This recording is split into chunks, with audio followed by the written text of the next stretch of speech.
এরে দুনিয়ার মুসলমানেরা, ড্যামরার যুবকেরা, দিলের কানটা লাগায় শোনো, আজকের ময়দানে যারা হাজির, নিজের হিসাবটা নিজে মিলায় দেখো। তোমার আমার চোখ দিয়ে জীবনে কত গুনাহ করেছি, পা দিয়ে জীবনে কত গুনাহ করেছি, হাত দিয়ে জীবনে কত গুনাহ করেছি। আমার মালিক যদি মাফ না করেন, ক্ষমা পাওয়ার কোনো উপায় নাই। গুনাহগারের সামনে যখন আজরাইল দাঁড়ায় যাবে, আজরাইলের চেহারা বড় ভয়ঙ্কর। গুনাহগার তাকিয়ে তাকিয়ে দেখবে আজরাইলের পা দুইটা জমিনে দেখা যায়, মাথাটা সাত আসমানের উপরে দেখা যায়। এক হাত পৃথিবীর পূর্ব প্রান্তে আর এক হাত পৃথিবীর পশ্চিম প্রান্তে। আজরাইলের পা দুইটা, আজরাইলের চক্ষু দুইটা উহুদ পাহাড়ের চেয়ে বড় দেখা যায়। প্রত্যেকটা পশমের গোড়া থেকে মনে হয় যেন আগুনের ফুলকি বের হয়। গুনাহগার আজরাইল আলাইহিস সালাতু ওয়াস সালামের ভয়ঙ্কর রূপ দেখিয়া চোরের 360টা মুকামের মধ্যে রুহটা শুধু দৌড়ায় আর করুণ নজর দিয়ে তাকায় আছে। আজরাইল আলাইহিস সালাতু ওয়াস সালাম রুহটার মধ্যে এত জোরে থাপা মারবে, কলিজার রগগুলো টাস টাস টাস টাস করে ছিঁড়ে যাবে। ওরে দুনিয়ার মুসলমানেরা, দুনিয়ার রং তামাশায় পড়ে বুঝি মালিকরে ভুলে গেছো। এইবার একটু নিজের মনটা মিলাও। আমার দামি বাড়ি নাই, দামি গাড়ি নাই, দামি বিছানা নাই, ওই দামি বিছানার থেকে টেনে টেনে নামাইয়া নিচে চাটাই বিছাইয়া শোয়া দিবে। আরে তোমাকে আমাকে একদম পুরাতন চাদর দিয়ে ঢেকে রাখবে। সন্তান এসে চিৎকার করে আব্বা আব্বা বলে ডাকবে, ডাকের সাড়া দিতে পারবো না। পর্দার আড়ালের মা, সন্তান এসে মা বলে ডাকবে, ডাকের সাড়া দিতে পারবো না। ওই কলিজার টুকরা সন্তান ওখানে বসে চিল্লায় আর বলে আব্বু জবান খোলো, জবান খুলে না। আব্বু জবাব দেওয়ার মতো শক্তি নাই। চলিয়ে যাবে বাজার থেকে কাফনের কাপড় কিনে আনার জন্য, একদল লোক চলিয়ে যাবে সাবান কিনে আনার জন্য, একদল লোক চলিয়ে যাবে বাঁশ কিনে আনার জন্য। বাজার থেকে বাঁশ কাটিয়া আরে কাঁচা বাঁশগুলো দিয়া কবরের মধ্যে সুন্দর করে কবর খনন করিয়া তোমাকে আমাকে বাগানের কিনারা নিয়ে গোসল করায় 300 কাপড় দিয়ে প্যাকেট করবে। একটা মাথার মধ্যে বাঁধিবে, আর একটা কোমরে বানার, একটা পায়ের মধ্যে বাঁধিয়া জানাজাটা কমপ্লিট করাইয়া তিনজনে ধরাধরি করিয়া লাশ কবরের মধ্যে নিয়ে নামাবে। ওরে দুনিয়ার যুবক, যদি চোখে পানি না আসে, কান্নার বান্দরে মালিকের কাছে মাপ চাও। আরে কবরের মধ্যে লাশটা যখন নামাবে, পায়ের বান খুলে, মাথার বান খুলে, মাজার বান খুলে দেবে। দুনিয়ার যুবকেরা একটা একটা করে বাঁশ বিছায় চাটাই দিতে আরম্ভ করবে। মাটির চাকাগুলো তোমার আমার কবরটা অন্ধকার হইয়া যায়। আল্লাহ আল্লাহ, সবাই ঘরে গিয়া বাতি জ্বালাবে, তোমার আমার কবরে কেউ বাতি দিবে না। কোন দুনিয়ার তালে পড়ে আমার মালিক রে ভুলে গেছো, কবরের আযাবের কথা ভুলে গেছো রে যুবক। দুনিয়াকে একটু ভালো, দুনিয়ার তামাশায় পড়ে আমার মালিক রে ভুলে গেছো। ওই কবর বড় ভয়ঙ্কর। কবরে রেখে আসলে পরে কবর কিন্তু বারবার বারবার করে ডাক দেয়, আনা বাইতুজ জুলমা, আনা বাইতুল ওয়াহদা, আনা বাইতুত তুরাব। আমি বড় একাকীর ঘর, আমি বড় অন্ধকার ঘর। আমার কাছে সাথী নাই, বাতি নাই, দুনিয়ার কোনো কিছুই নাই। আমি শুধু চিনি আমল। ভালো আমল করে যদি আসতে পারো, আমি কবর ভালো আচরণ করব। আর যদি ভালো আমল করে আসতে না পারো, কবল পোড়ার দল। আমি কবর দুই দিকের মাটিগুলো একত্রিত হইয়া এত জোরে চাপ মারবো, একটা পাজরের হাড্ডি আর একটা পাঁচ যাই নিয়ে পৌঁছাইয়া দেব। ওরে দুনিয়ার যুবক, দুনিয়ার আগুনের মধ্যে তাকানো যায় না, দুনিয়ার আগুন এক মুহূর্তের জন্য সহ্য করা যায় না। আমার গুনাহের কারণে কবর আগুন ধাউ ধাউ ধাউ ধাউ করে জ্বলতেছে। আমার মালিকের কাছে কি মাফ চাইতো মনে চায় না। ওরে দুনিয়ার যুবক রে, কেমনে দুনিয়ার থেকে বিদায় নিবি রে ভাই? কবর থেকে চলে যাওয়ার পরে কত বছর থাকা লাগবে কারো জানা নাই। ওই কবরের আযাবের কোনো পাত্তা নাই। ওরে দুনিয়ার মুসলমানেরা, এরপরে হাসরের ময়দান। হাসরের ময়দানটা আরো ভয়াবহ অবস্থা। হাসরের ময়দানে মানুষ দেখবে মাথার সূর্যের মধুমার উপরে সূর্যের তাপের কারণে মাথার মগজগুলো ভাতের মারের মতো ঝলকাইতে থাকবে। ওদিকে আমার মালিক জালালিয়াত, জাব্বারিয়াত আর কাহারিয়াতের কণ্ঠে ডাক দেয়, লিমানিল মুলকুল ইয়াউম। আমার মালিক বলবেন, আজকের দিনের বাদশাহী কার? মানুষ সেদিন কথা বলতে পারবে না। মানুষগুলো এমন পাগল হয়ে যাবে, ডানেও তাকিয়ে দেখবে জাহান্নামের আগুন, বামেও তাকিয়ে দেখবে জাহান্নামের আগুন, সামনেও তাকিয়ে দেখবে জাহান্নামের আগুন, পেছনেও তাকিয়ে দেখবে জাহান্নামের আগুন। গুরিম গুরিম আওয়াজ, মানুষগুলো পাগল পারা হইয়া দৌড়ায়। আর কাছে যাবে সবাই তো ইয়া নফসি ইয়া নফসি বলে চিল্লায়। সব নবীরা ইয়া নফসি ইয়া নফসি বলে চিল্লায়। হঠাৎ করে দেখবে কোথা থেকে যেন একটা আওয়াজ আসতেছে, রব্বি হাবলি উম্মতি,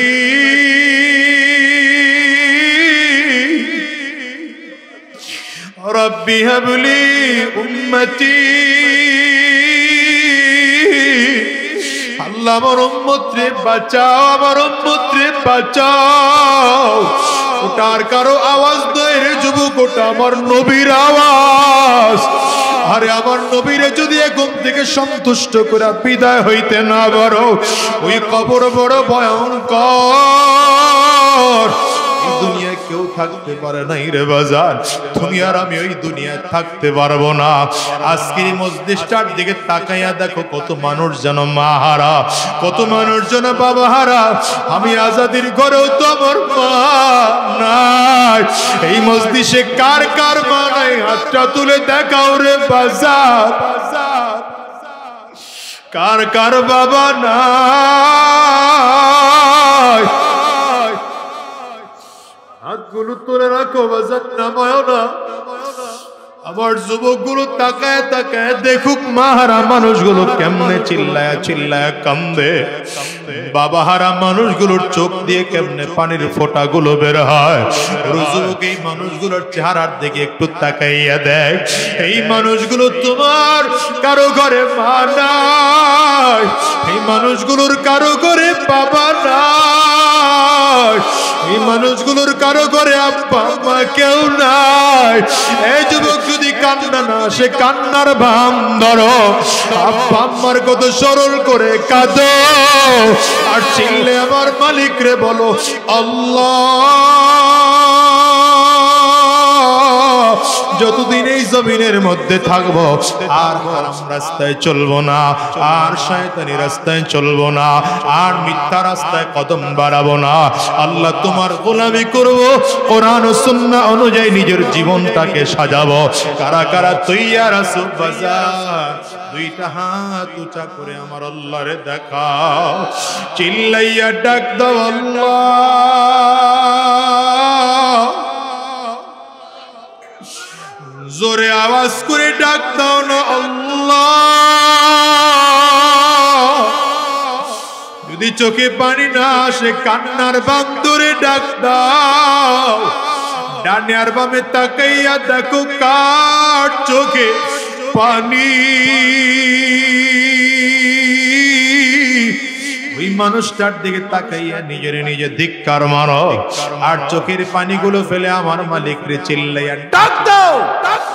আওয়াজ দিয়া জোরে ডাক দাও না আল্লাহ, আরো জোরে ডাক দাও না আল্লাহ, জোরে জোরে জোরে আরো জোরে ডাকো আল্লাহ।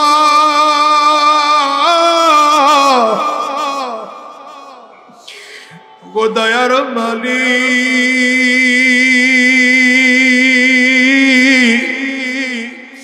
তুমি তোমার গোলামদের দিকে তাকাও গোলামেরা তোমার কাছে ক্ষমা চায় মাফ চায় আল্লাহ তুমি মাফ করে দাও মাফ করে দাও আল্লাহ আর হারাম রাস্তায় চলবো না আর শয়তানি রাস্তায় চলবো না আর হারাম রাস্তায় কদম বাড়াবো না কোরআন ও সুন্নাহ অনুযায়ী নিজের জীবন চালাবো আল্লাহ তুমি কবুল করে নাও চিৎকার করে বলো আমিন আওয়াজ দিয়া জবান খুলে বলো আল্লাহুম্মা আমিন ইয়া আইয়ুহাল্লাযীনা আমানুত্তাকুল্লাহ ওয়া কুনু মা'আস সাদিকিন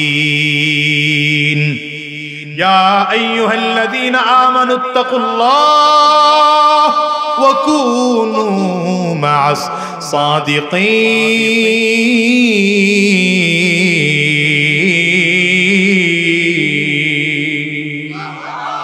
আল্লাহ বলেন সত্যবাদীদের সঙ্গে হও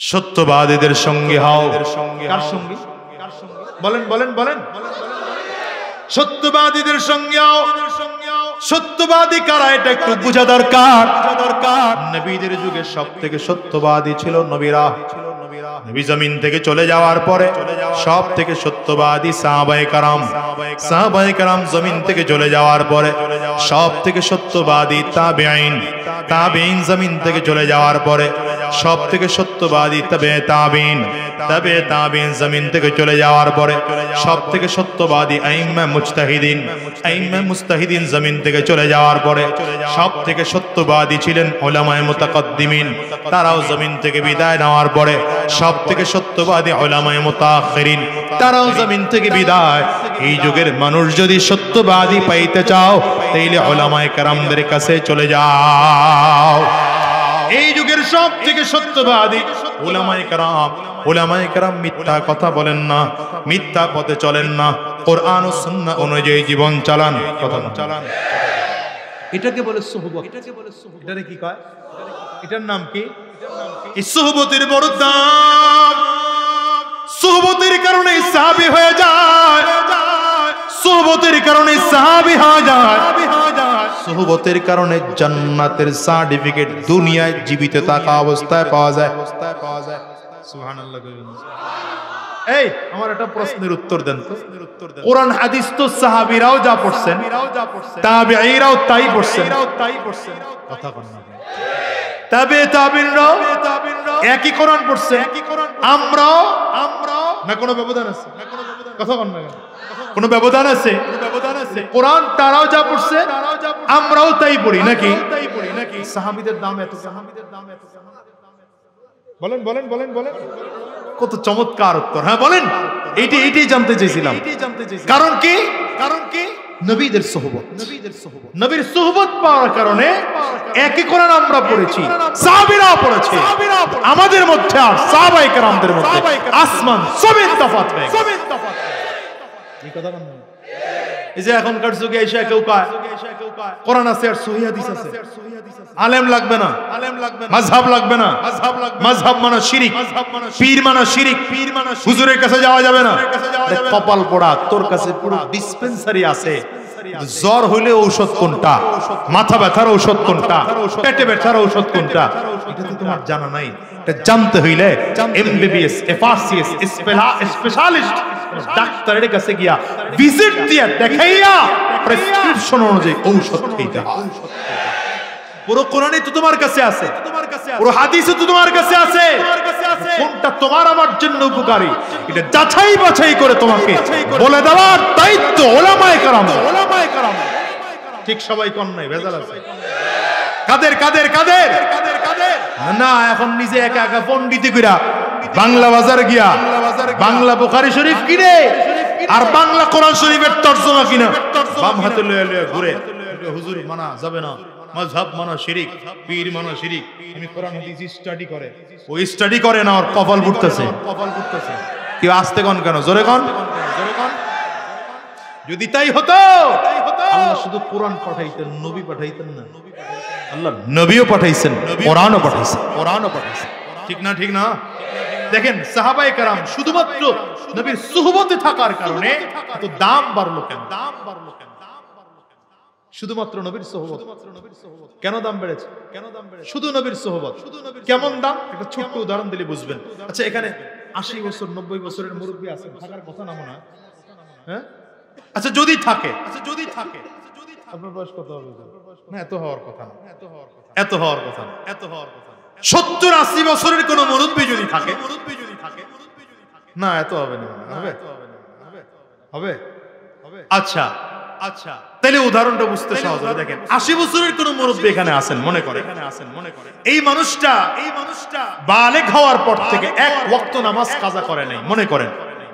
তাহলে প্রতিদিন যদি 5 ওয়াক্ত নামাজ পড়ে 80 বছরের বৃদ্ধ বাজার মিনিমাম 65-70 বছর নামাজ পড়ছে। কথা কয় না? আচ্ছা, এবার একটু হিসাব করি। নবীর সাহাবী আবু বকর সিদ্দিক রাদিয়াল্লাহু আনহু কত বছর নামাজ পড়ছেন? ঈমান গ্রহণ করছেন 42 বছরে। কত বছরে? ইন্তেকাল করেছেন কত? 67 বছরের মতো বয়স। অল্প, না 63 না, নবীজির চেয়ে 2 বছর বয়স বেশি ছিল আবু বকর সিদ্দিক রাদিয়াল্লাহু আনহু। আবার নবীজির ইন্তেকালের 2 বছর 3 মাস পরে গিয়ে ইন্তেকাল করেছে। 67 বছর হবে, ঠিক না? তাহলে নামাজ ফরজ হয়েছে নবুয়তের 8ম বছরে। এখন বলেন আবু বকর সিদ্দিকের নামাজের বয়স কত? 25 বছর ধরলাম, কথা কয় না। 25 থেকে আরো 8 মাইনাস করে কত বছর? আহারে হিসাব বুঝুন। 17 বছর। কত বছর? আবু বকর সিদ্দিক রাদিয়াল্লাহু আনহু নামাজ পড়ার বয়স যদি হিসাব করি 16-17 বছর। যেই মুরব্বি 80 বছর বয়স, তার নামাজের তো আবু বকর সিদ্দিক রাদিয়াল্লাহু আনহুর তুলনায় 2 গুণ 3 গুণ বেশি। কোয়ান্টিটি হিসাব করলে, যদি রোজা হিসাব করি ওরকম অনেক বেশি। বলেন তো ওই মুরব্বির মতো 50 লক্ষ মুরব্বির সমস্ত জীবনের ইবাদত এক পাল্লায় রাখেন, আর আবু বকর সিদ্দিক রাদিয়াল্লাহু আনহু জীবনের এক দিনের 5 ওয়াক্তের এক রাকাতের একটা সাজদাকে আরেক পাল্লায় রাখেন। সমান হবে? বলেন না। এত কোয়ালিটি বাড়লো কেন? ইবাদত তো তিনিও করেছেন, ইবাদত তো আমরাও করি। নবীর সুহবত। আবু বকর সিদ্দিক নবীর দেখে ইবাদত করছেন, নবীর পেছনে নামাজ পড়েছেন। নবী যখন ইমামতির মুসল্লায় দাঁড়াতে পারেন নাই, আবু বকর নবীজির ইমামতি মুসল্লায় দাঁড়ায় ইমামতি করছেন। তার নামাজ আমার নামাজ সমান হবে না। সুহবতের দাম আছে, খালি কোরআন আছে আর সহিহ হাদিস আছে, মাইনা ওলামা সব হবে না কোনোদিন। আলেমদের সুহবত লাগবেই তোমার। আসতে বলেন কেন? জোরে বলেন। আলেমদের সুহবত লাগবেই। আরে শুধু এটা না, দুনিয়া এটা না, নবীর সুহবতে যাওয়ার কারণে সাহাবী হয়েছেন। নবীর সুহবতে যাওয়ার কারণে বলেন সাহাবী হওয়ার পরে মর্যাদা কি? আল্লাহু আকবার। জীবদ্দশায় নবীজি 10 জন সাহাবীকে জান্নাতের সার্টিফিকেট দিয়েছে। কতজন রে? বলেন না কতজন রে? শুধু কি সার্টিফিকেট? আরো আছে তো। আল্লাহ বলেন বদরের যুদ্ধে যারা হাজির, আমি আল্লাহ তাআলা এদের গুনাহ মাফ করে দিলাম। উহুদের যুদ্ধে যারা শরীক হয়েছে, আমি আল্লাহ এদের গুনাহ মাফ করে দিলাম। খন্দকের যুদ্ধে যারা শরীক হয়েছে, আমি আল্লাহ এদের গুনাহ মাফ করে দিলাম। আরে ভাই, আল্লাহ তাআলা সব সাহাবীদের ব্যাপারে স্পষ্ট কোরআনে ঘোষণা দেন, রাদিয়াল্লাহু আনহুম ওয়া রাদু আন, রাদিয়াল্লাহু আনহুম ওয়া রাদু আন। আল্লাহ তোমাদের প্রতি খুশি, তারাও আল্লাহর প্রতি খুশি। সাহাবায়ে কেরামদের প্রতি আল্লাহ সন্তুষ্ট, আল্লাহর প্রতি সাহাবায়ে কেরাম সন্তুষ্ট। এবার বলেন তো, যাদের প্রতি আল্লাহ সন্তুষ্ট তারা নিশ্চিত জান্নাতি। এত সন্তুষ্ট হওয়ার কারণ কেন? খন্দকের ময়দানে উহুদের ময়দানে, বদরের ময়দানে যারা শরীক হয়েছেন, এই সাহাবায়ে কেরামদের জীবনের সবথেকে বড় ত্যাগ ছিল, বড় ত্যাগ। বদরের ময়দানে জীবন বাজি রেখে যুদ্ধ করেছেন, উহুদের ময়দানে জীবন বাজি রেখে যুদ্ধ করেছেন, খন্দকের ময়দানে কেমন করে যুদ্ধ করেছেন। খন্দকের ময়দানটা অস্ত্রের যুদ্ধ ছিল না, এটা পরীক্ষা খনন করার যুদ্ধ ছিল। বাংলাদেশের মানুষ বোঝা বড় কষ্টের বিষয়, কারণ আমাদের দেশে মাটির পরিমাণ বেশি, কোদাল দিয়ে কোপ দিলেই মাটি কাটা যায়, কিন্তু আরব দেশের জমিন অধিকাংশ জমিনে পাথরের জমিন। খন্দকের ময়দান যারা গিয়েছেন দেখবেন রাহমাতুল্লিল আলামিন 10 হাত করে করে 10 জন সাহাবীকে ভাগ করে দিলেন, তোমরা 10 জন এই 10 হাত পরীক্ষা খনন করবে, আরো 10 জন আগামী 10 হাত খনন করবে। এমন করে করে আমার নবী ভাগ করে দিয়ে দিলেন। আরব দেশের প্রচন্ড পাথরিয়া জমিন, জমিনের মধ্যে কোপ দেওয়া যায় না, কোদাল নিচের দিকে ডাবে না। সাহাবায়ে কেরাম পাথরগুলো ভেঙে ভেঙে ভেঙে পরীক্ষা খনন করতেছেন। ওদিকে প্রচন্ড রোদের তাপ, রোদের তাপের কারণে মনে হয় যেন মাথার চুল ফেটে যাবে, মাথার তালু ফেটে যাবে। সাহাবায়ে কেরাম তারপরে ক্ষুধার যন্ত্রণা সহ্য করে করে সেখানে পরীক্ষা খনন করতে আরম্ভ করেছেন। সাহাবায়ে কেরামদের অবস্থা এত করুণ, পেটের মধ্যে খানা নাই, ক্ষুধা নিয়ে পরীক্ষা খনন করতেছেন। ক্ষুধা যন্ত্রণা থেকে বাঁচার জন্য পেটের মধ্যে পাথর বেঁধেছেন। এক একজন সাহাবী নবীর সামনে দাঁড়ায় বল, পয়গম্বর তাকিয়ে দেখেন এই যে আমরা পাথর বেঁধেছি পেটের মধ্যে। নবীজি আস্তে করে নিজের পেটের কাপড় সরায় দেখাইলেন, সাহাবীরে তোমরা কেউ পাথর বেঁধেছো একটা, কেউ পাথর বেঁধেছো দুইটা। আমি নবীর দিকে তাকাও, আমি নবী পাথর বাঁধলাম 3টা। হযরত জাবির রাদিয়াল্লাহু আনহু নবীর দিকে তাকায় আছে, চোখ দিয়ে জাবিরের টপ টপ করে পানি বের হয়। বাহানা করে নবীর সামনে এসে দাঁড়িয়েছেন, পয়গম্বর যদি আপনি আমাকে একটু অনুমতি দেন, একটু ছুটি লাগবে আমার। নবী বলেন কই যাইবা? বলে হুজুর একটু বাড়িতে যাব। নবীর কাছ থেকে ছুটি নিয়ে বাসায় গিয়ে স্ত্রীর কাছে চলে গেলেন। স্ত্রীর হাতটা বুকের সাথে টান দিয়ে লাগায় বলে, প্রাণের স্ত্রী আমার, নবীর চেহারার দিকে তাকানো যায় না রে, আমার নবীর চেহারা শুকিয়ে গিয়েছে, রোদের তাপের কারণে আমার নবীর চেহারা শুকিয়ে গিয়েছে। রাহমাতুল্লিল আলামিনের পেটের ক্ষুধার কারণে পাথর বেঁধেছে আমার নবী। ও স্ত্রী, ঘরের মধ্যে কি আছে বলো, আমার নবী কলিজার টুকরার নবীকে মেহমানদারি করাবো। স্ত্রী ডেকে বলে, স্বামী আমার ঘরে বড় অভাব, অল্প একটু আটা আছে, এই আটা দিয়ে কয়েকটা রুটি বানানো যাবে। হযরত জাবির রাদিয়াল্লাহু আনহু বলেন, তাইলে আমার ঘরে তো একটা ছোট্ট বকরির বাচ্চা আছে, এই ছোট্ট বকরির বাচ্চাটা আমি জবাই করে ফেলি, তাড়াতাড়ি করে গোশতটা পাকায় এনে দেই, তুমি গোশতটা পাকাও। চমৎকার করে গোশতটা বকরি জবাই করে গোশত রেডি করে এনে দিল। স্ত্রী সুন্দর করে গোশত পাকাইতে আরম্ভ করেছে।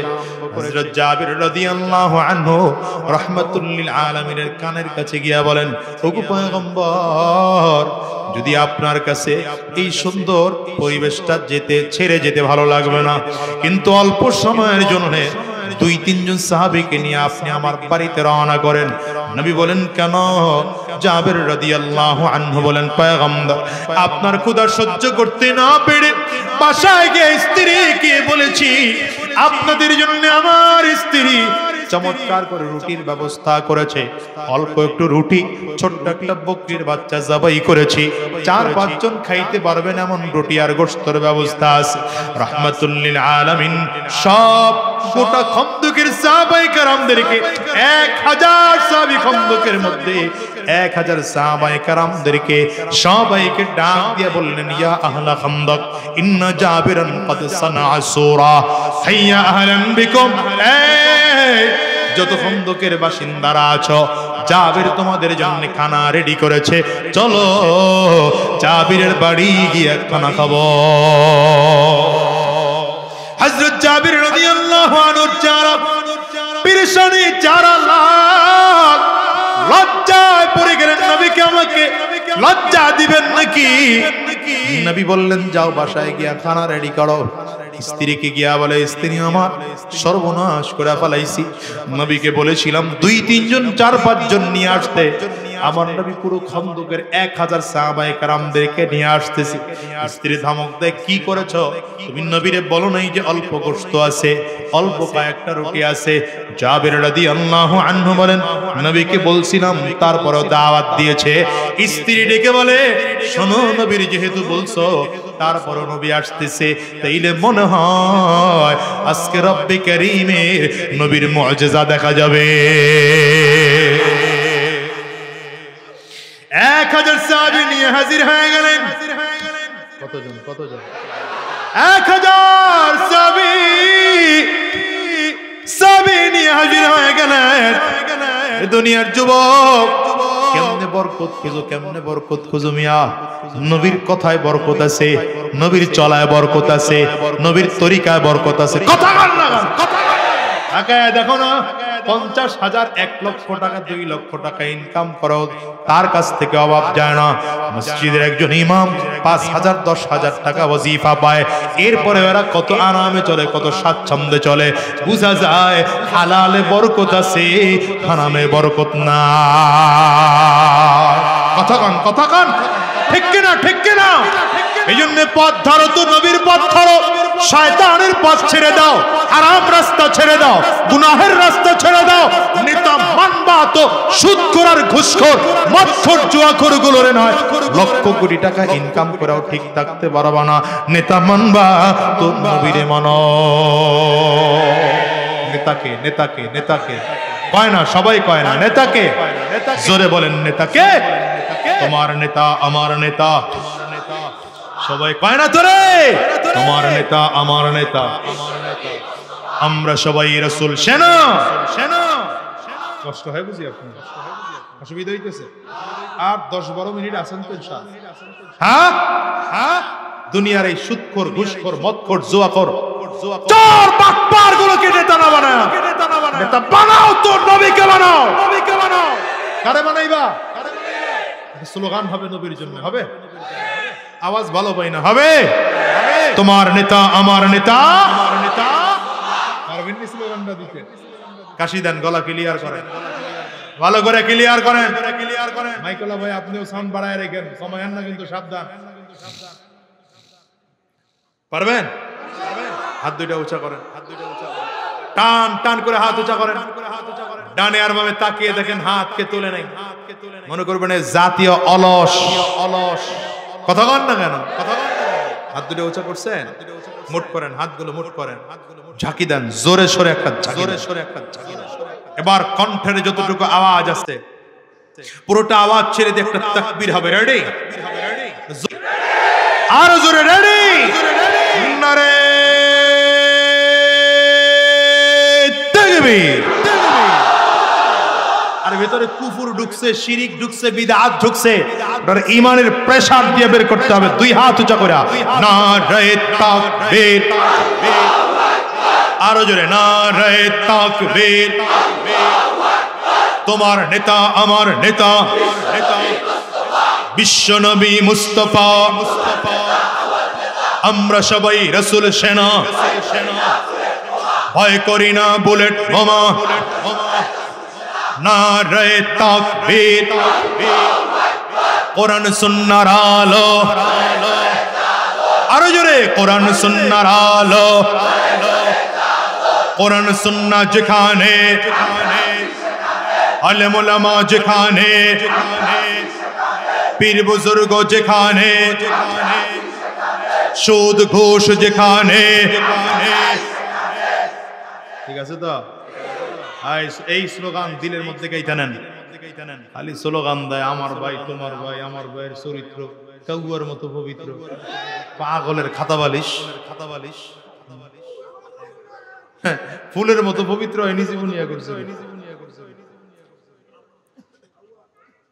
হযরত জাবির রাদিয়াল্লাহু আনহুর স্ত্রী কয়, সর্বনাশ করছো। নবীরে কইছি তো। জাবির রাদিয়াল্লাহু আনহুর স্ত্রী তাকায় দেখে যে কাতারে 1000 মানুষ কাতারে আসতেছে। যদি নবীরে বলে থাকো, এরপরে নবী সইনা যদি লোক নিয়ে আইসা থাকে, ভিন্ন কিছু একটা ঘটতে যাচ্ছে। জাবির রাদিয়াল্লাহু আনহুর স্ত্রী অপেক্ষা আছে, কি ঘটবে। নবীজি আসলেন, সামনের রুমে বসলেন। জাবের রাদিয়াল্লাহু আনহুকে কয়, গোশতের পাত্র নিয়ে আসো। আহারে আল্লাহু আকবারের অবস্থা রে, করোনা হইছে। আল্লাহু আকবার। গোশতের পাত্র সামনে নিয়ে আসছে। নবীজি বললেন, রুটির খামেরাগুলো নিয়ে আসো। এখন রুটি বানানো হয়নি, রুটির খামিরা আনছেন। নবীজি রুটির খামিরার মধ্যে বিসমিল্লাহির রহমানির রহিম বলে ফু দিয়া বললেন, ভিতরে নিয়ে যাও। ভিতরে বসে একজন বানাবে, খালি নিয়ে আসো, ডেলিভারি দাও আমার। জাবের রাদিয়াল্লাহু আনহু বলেন, আমার নবীর হাতে একটা একটা করে রুটি দিলাম, আর নবীজি রুটির মধ্যে নিজের হাতে পাত্র থেকে গোশত উঠায়া রুটির মধ্যে দিয়া পেঁচায় পেঁচায় রোল বানায়া এক একজন সাহাবীর হাতে দেয়। 10 জন বিদায়, 20 জন বিদায়, 30 জন খেয়ে বিদায়, 50 জন বিদায়। 100 সাহাবীর খাওয়া শেষ, 200 শেষ, 300, 400, 500, 1000 সাহাবী ওই খানা দিয়ে খানা খেয়ে। নবী এবার ডাক দিয়েছেন, যাবে আসো, এবার তুমি আর আমি খাবো। নবীও খাইলেন। জাবের রাদিয়াল্লাহু আনহু বলেন, আমিও খাইলাম। খেয়ে নবীজি ট্যাক্সিটা আমার হাতে দিয়ে বললেন, আবার ঘরের ওয়ালাদেরকে খাইতে বলো। জাবের রাদিয়াল্লাহু আনহু বলেন, ডেকসি নিয়ে ঘরে গেলাম। ঘরে গিয়ে ডেকসি তুললাম, পাত্রের মুখ উঠাইলাম। ঘটনা কি দেখি তো, পাত্রের মুখ উঠিয়ে দেখেন জাবের রাদিয়াল্লাহু আনহু বলেন, যেমন খানা পাকিয়ে নবীর কাছে নিয়েছিলাম তেমনই এখনো আছে, একটা টুকরা গোশত ভেতর থেকে কম। বরকত চাও মিয়া, নবীর আদর্শ গ্রহণ করো। এজন্য আমি বারবার বলি, আজকে বলি, আগামীর দিনে যারা এই দেশের সরকারের ক্ষমতা আসবেন, ইসলাম ওয়ালাদের সাথে পরামর্শ করে চালাবেন, কোরআন ওয়ালাদের সাথে রাষ্ট্র পরামর্শ করে চালাবেন, কোরআন নিয়ে দেশের রাষ্ট্র পরিচালনা করবেন। খোদার কসম করে বললাম, বরকতের অভাব হবে না। আর যদি নিজের মতো করে চালান, 5 বছরও টিকার কায়দা নাই, কারণ এদেশের জনগণ প্রতিবাদ করতে শিখে গিয়েছে। ঠিক কিনা বলেন?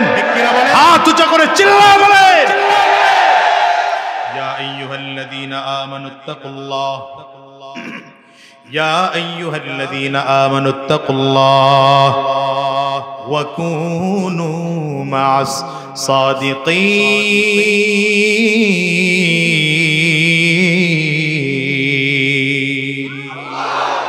রব্বি করিম বলেন, দুনিয়ার মানুষেরা, ইমানদারেরা, তাকওয়া গ্রহণ করো, তাকওয়া গ্রহণ করো, তাকওয়া গ্রহণ করো। কলিজার মধ্যে আল্লাহ পাকের ভয় ঢোকাও। দ্বিতীয় নম্বর, সত্যবাদীদের সঙ্গে হও। আরে সত্যবাদী ছিলেন সাহাবায়ে কেরাম। সাহাবায়ে কেরাম জমিন থেকে বিদায় হয়ে গিয়েছেন। সত্যবাদী ছিলেন আমার নবী রাহমাতুল লিল আলামিন, জমিন থেকে বিদায় হয়েছেন। নবীর ইন্তেকালের পরে সাহাবায়ে কেরাম ছিলেন, সাহাবায়ে কেরাম জমিন থেকে বিদায়। সত্যবাদী ছিলেন তাবেঈন, তাবেঈন জমিন থেকে বিদায়। সত্যবাদী ছিলেন তাবেঈন, তারাও জমিন থেকে বিদায়। এরপরে সত্যবাদী ছিলেন আইম্মায়ে মুজতাহিদিন, তারাও জমিন থেকে বিদায়। সত্যবাদী ছিলেন উলামায়ে মুতাকাদ্দিমিন, তারাও জমিন থেকে বিদায়। সত্যবাদী ছিলেন উলামায়ে মুতাআখিরিন, তারাও জমিন থেকে বিদায়। আমি তো প্রায় বলি, বাংলাদেশের মানুষদেরকে মাথায় টুপি দিতে শিখিয়েছেন, দাড়ি ওঠা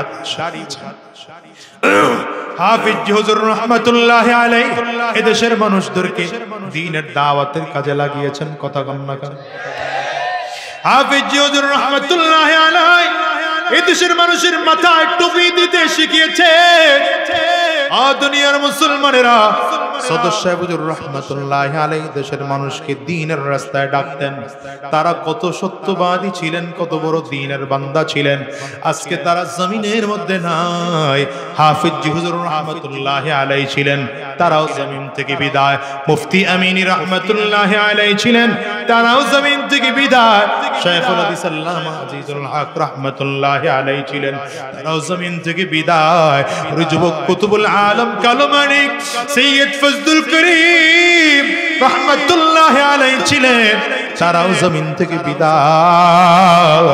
যুগের পরিবর্তনের কারণে আল্লামা জুনায়েদ বাবনগরীও জমিন থেকে বিদায়, আল্লামা শাহ আহমদ শফিও জমিন থেকে বিদায়, ওলামায়ে কেরাম সব একজন একজন করে বিদায় হয়ে গিয়েছেন।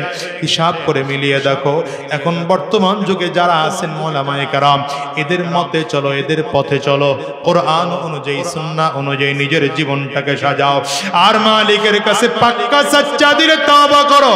ওগো দয়ার মালিক, আমি ছাড়া বোধহয় দুনিয়ার সব মানুষ ভালো, আমি একা বান্দাই বুঝি তোমার পাপী বান্দা। কেন বলি জানো? দুনিয়ার মুসলমানেরা নবীর সাহাবী হযরত ওমর রাদিয়াল্লাহু আনহু, যিনি নবীজির জবানে জান্নাতের সার্টিফিকেট প্রাপ্ত সাহাবী, এই সাহাবী চোখের পানি ফেলে কান্না করতেন, এমন পরিমাণ কান্না করতে করতে গালের মধ্যে কালো দাগ পড়ায় ফেলছেন। লোকজন আসছে, খলিফাতুল মুসলিমিন ঔষধ লাগান, গালের কালো দাগ দেখতে ভালো দেখা যায় না। হযরত ওমর বলেন, আমি ঔষধ লাগাবো না, আমি অবস্থায় আমার মালিকের দরবারে উঠবো। আমার মালিক যদি ডাক দেয়, রে ওমর, আমি মালিকের দরবারে কে নিয়ে হাজির, আমি আমার আল্লাহর ডাক দিয়া বলবো, আল্লাহ, আমি তোমার জাহান্নামের ভয়ে, তোমার ভয়ে কাঁদতে কাঁদতে গালের মধ্যে দুইটা কালো দাগ পড়ায় নিয়ে আসছি।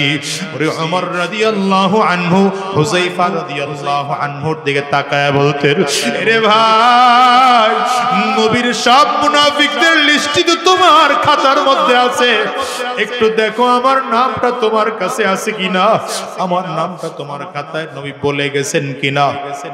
হযরত হুযায়ফা বলেন, আছে এটাও বলবো না, নাই সেটাও বলবো না। নবী বলতে নিষেধ করেছেন। হযরত ওমর ফারুক রাদিয়াল্লাহু আনহু বলেন, তাইলে বলো, আমি মারা গেলে তুমি আমার জানাজায় আসবা কিনা? মুনাফিকের জানাজায় তো তুমি যাও না। হযরত হুযায়ফা বলেন, কি বলেন আপনি? খলিফাতুল মুসলিমিন আমিরুল মুমিনিন মারা গেলে আবার জানাজায় কেমনে আমি না যাব?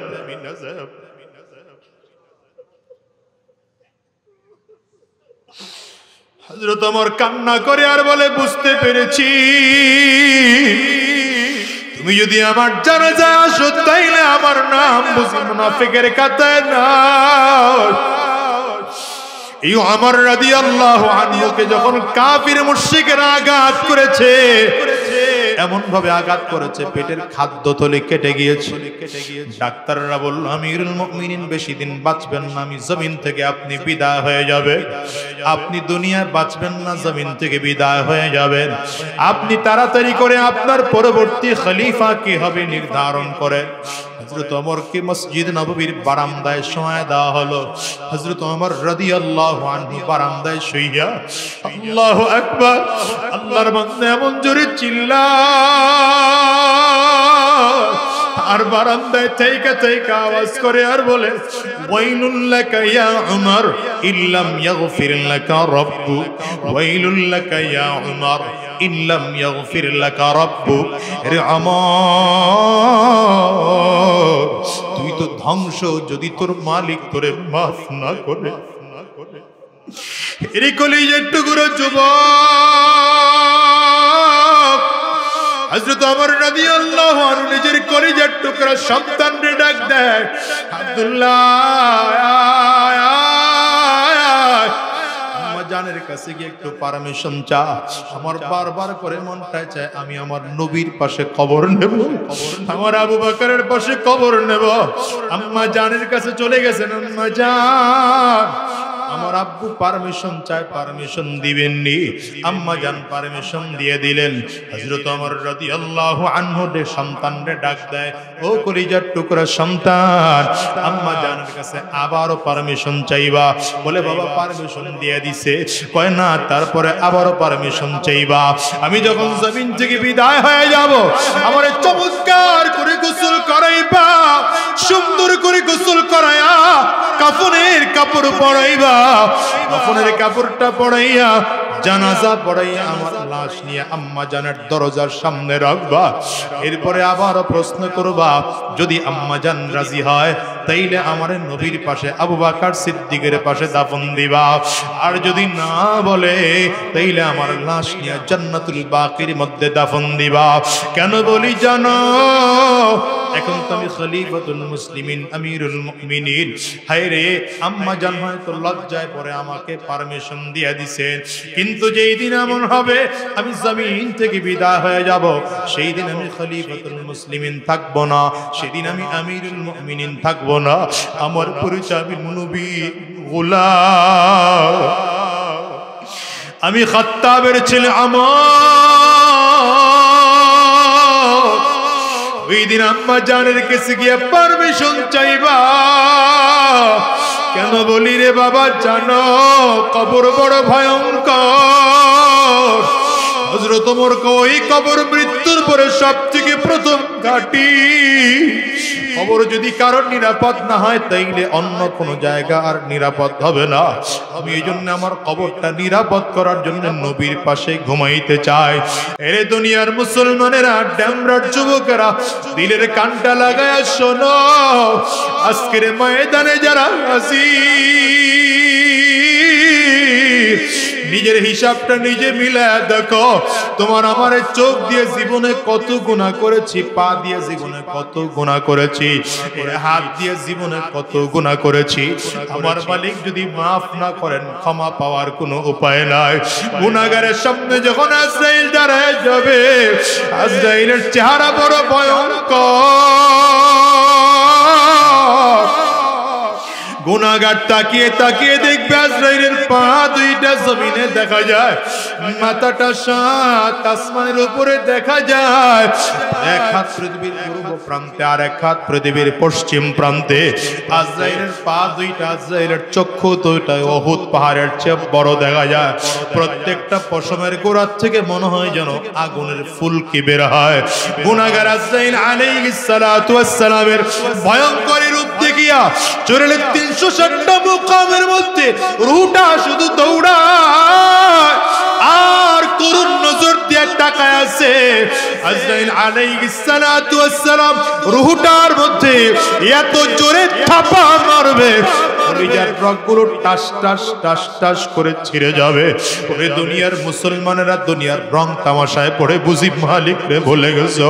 এইবার একটু নিজের মনটা মিলাও। আমার দামি বাড়ি নাই, দামি গাড়ি নাই, দামি বিছানা নাই, ওই দামি বিছানার থেকে টেনে টেনে নামাইয়া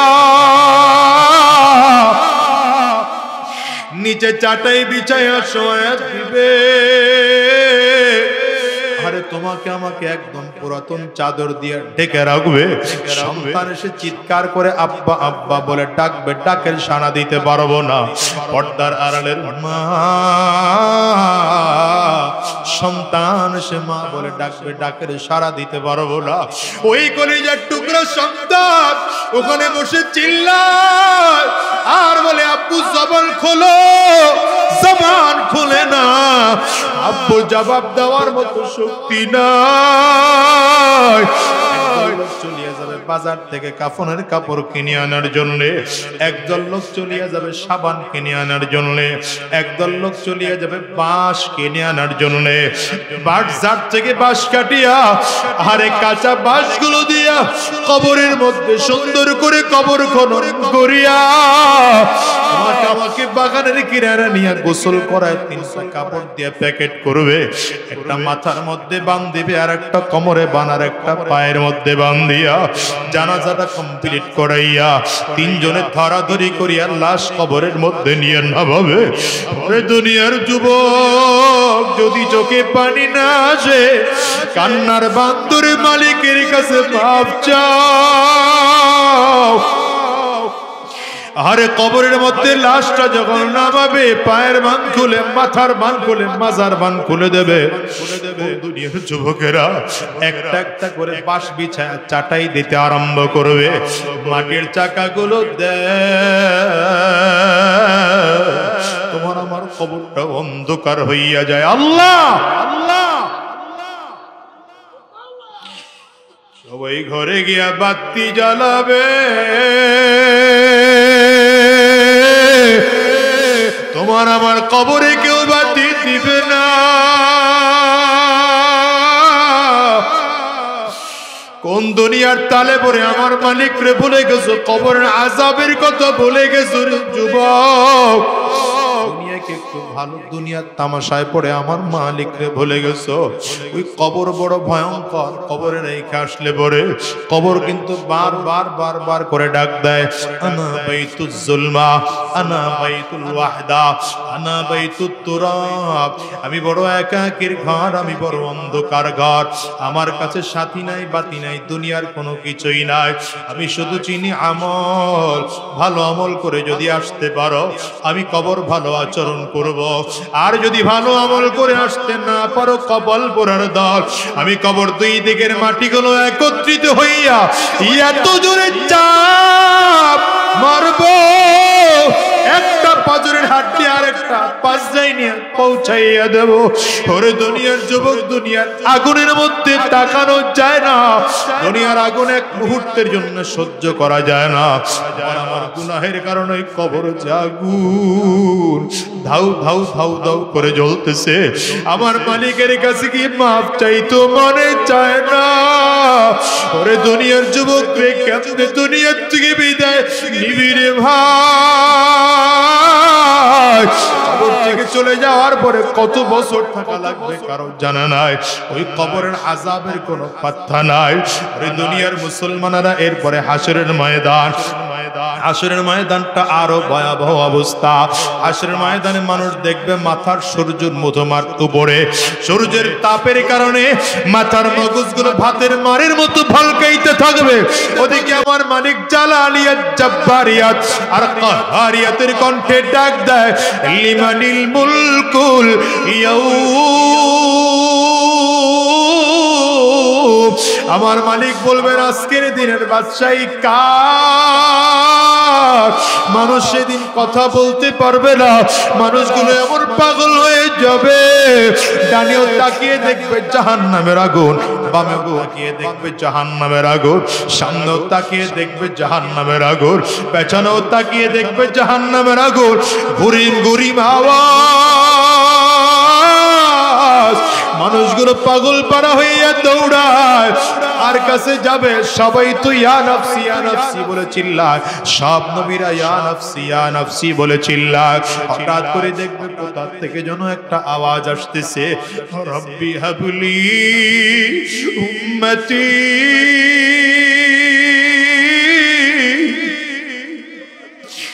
রব্বি হাবলি উম্মতি। আল্লাহ আমার উম্মত রে বাঁচাও, আমার উম্মত রে বাঁচাও। ওটার কারো আওয়াজ নয় রে যুবক, ওটা আমার নবীর আওয়াজ। আরে আমার নবীরে যদি ঘুম থেকে সন্তুষ্ট করে বিদায় হইতে না পারো, ওই কবর বড় ভয়ঙ্কর। দুনিয়ায় কেউ থাকতে পারে নাই রে বাজার, তুমি আর আমি ওই দুনিয়ায় থাকতে পারবো না। আজকের মজলিসটার দিকে তাকাইয়া দেখো, কত মানুষ যেন মা হারা, কত মানুষ যেন বাবা হারা। আমি আজাদির ঘরেও তো আমার মা নাই। এই মজলিসে কার কার মা নাই? হাতটা তুলে দেখাও রে বাজার। কার কার বাবা নাই?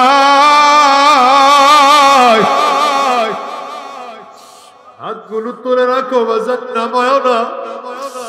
আমার যুবকগুলো তাকায় তাকায় দেখুক মাহারা মানুষগুলো কেমনে চিল্লায়া চিল্লায়া কান্দে।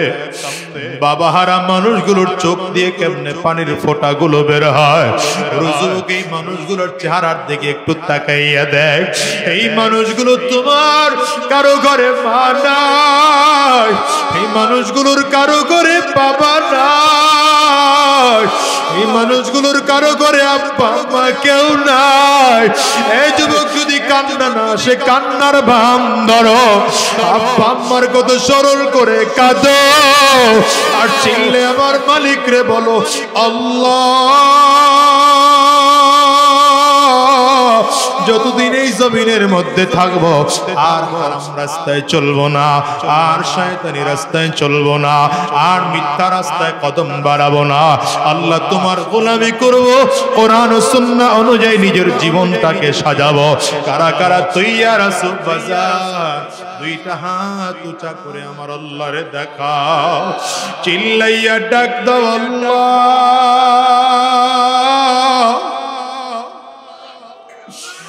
জোরে আওয়াজ করে ডাক দাও না আল্লাহ। যদি চোখে পানি না আসে কান্নার বান্দরে ডাক দাও। ডানে আর বামে তাকাইয়া দেখো কার চোখে পানি, ওই মানুষটার দিকে তাকাইয়া নিজের নিজে ধিক্কার মারো, আর চোখের পানিগুলো ফেলে আমার মালিক রে চিল্লাইয়া ডাক দাও।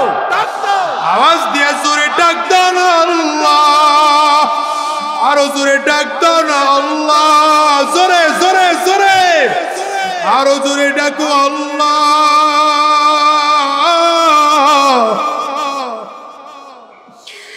গো দয়ার মালিক,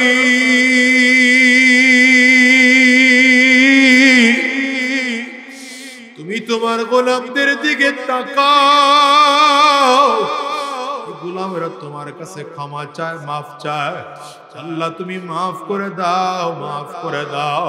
আল্লাহ আর হারাম রাস্তায় চলবো না, আর শয়তানি রাস্তায় চলবো না, আর হারাম রাস্তায় কদম বাড়াবো না। কোরআন ও সুন্নাহ অনুযায়ী নিজের জীবন চালাবো। আল্লাহ তুমি কবুল করে নাও, কবুল করে নাও। চিৎকার করে বলো আমিন। আওয়াজ দিয়া জবান খুলে বলো আল্লাহুম্মা আমিন।